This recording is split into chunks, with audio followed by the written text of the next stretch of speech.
बोलिए श्री लक्ष्मी नारायण भगवान की जय। श्री वृंदावन बिहारी लाल की जय। गुरुर् ब्रह्मा गुरुर्विष्णु गुरुर्देव महेश्वरः गुरु साक्षात् परब्रह्म तस्मै श्री गुरुवे नमः। श्री अखंड मंडलाकारं व्याप्तं येन चराचरं तत्पदं दर्शितं येन तस्मै श्री गुरुवे नमः। कृष्णाय वासुदेवाय हये परमात्मने प्रणतः क्लेशनाशाय गोविंदाय नमो नमः। आज हम आपको कार्तिक मास महात्म्य कथा अध्याय 2 की सुनाने जा रहे हैं। इस कथा को आप अंत तक जरूर सुनिएगा और सुनने के बाद अधिक से अधिक लोगों को शेयर भी कर दीजिएगा। भगवान श्री कृष्ण आगे बोले, हे प्रिय, जब गुणवती को राक्षस द्वारा अपने पति एवं पिता के मारे जाने का समाचार मिला तो वह विलाप करने लगी। हाँ नाथ, हाँ पिता, मुझको त्याग कर तुम कहाँ चले गए? मैं अकेली स्त्री तुम्हारे बिना अब क्या करूं? अब मेरे भोजन वस्त्र आदि की व्यवस्था कौन करेगा? घर में प्रेम पूर्वक मेरा पालन पोषण कौन करेगा?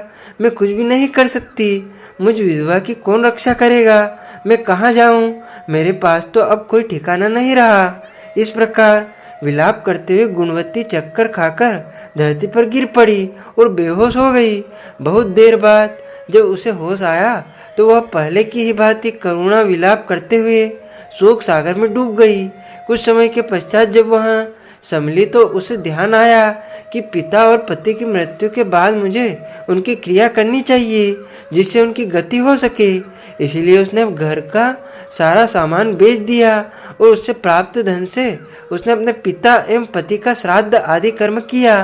तत्पश्चात वह उसी नगर में रहते हुए आठों प्रहर भगवान विष्णु की भक्ति करने लगी। उसने मृत्यु पर्यंत तक नियम पूर्वक सभी एकादशियों का व्रत और कार्तिक महीने में उपवास एवं व्रत किए। भगवान कहते हैं कि हे प्रिय, एकादशी और कार्तिक व्रत मुझे बहुत ही प्रिय है। इनसे मुक्ति, भुक्ति, पुत्र तथा संपत्ति प्राप्त होती है। कार्तिक मास में जब तुला राशि पर सूर्य आता है तब ब्रह्म मुहूर्त में उठकर स्नान करने और व्रत का उपवास करने वाले मनुष्य मुझे बहुत प्रिय है, क्योंकि यदि उन्होंने पाप भी किया हो तो मैं भी स्नान व व्रत के प्रभाव से उन्हें मोक्ष प्राप्त हो जाता है।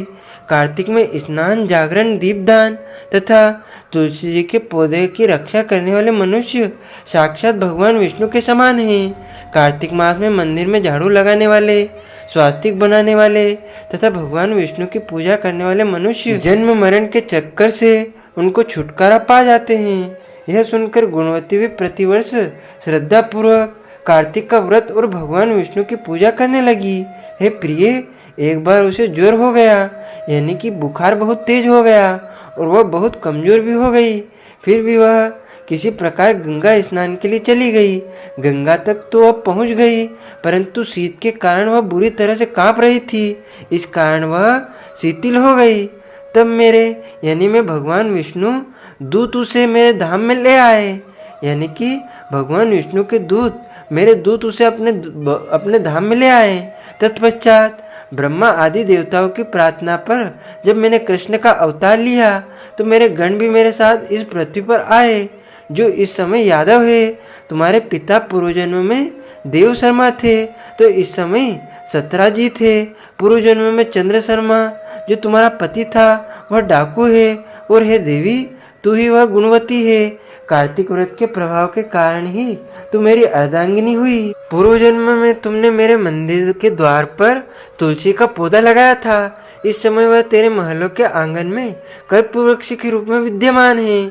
उस जन्म में जो तुमने दीपदान किया था उसी कारण तुम्हारी देह इतनी सुंदर है और तुम्हारे घर में साक्षात लक्ष्मी का वास है। चूंकि तुमने पूर्व जन्म में अपने सभी व्रतों का फल पति स्वरूप विष्णु को अर्पित किया था, उसी के प्रभाव से इस जन्म में तुम मेरी प्रिय पत्नी हुई हो। पूर्व जन्म में तुमने नियम पूर्वक जो कार्तिक मास का व्रत किया था उसी के कारण मेरा और तुम्हारा कभी वियोग नहीं होगा। इस प्रकार कार्तिक मास में व्रत आदि करने वाले मनुष्य मुझे तुम्हारे समान प्रिय है। दूसरे जब तब यज्ञ, दान आदि करने से प्राप्त फल कार्तिक मास में किए गए व्रत के फल से बहुत थोड़ा होता है, अर्थात कार्तिक मास के व्रतों का 16वां भाग भी नहीं होता है।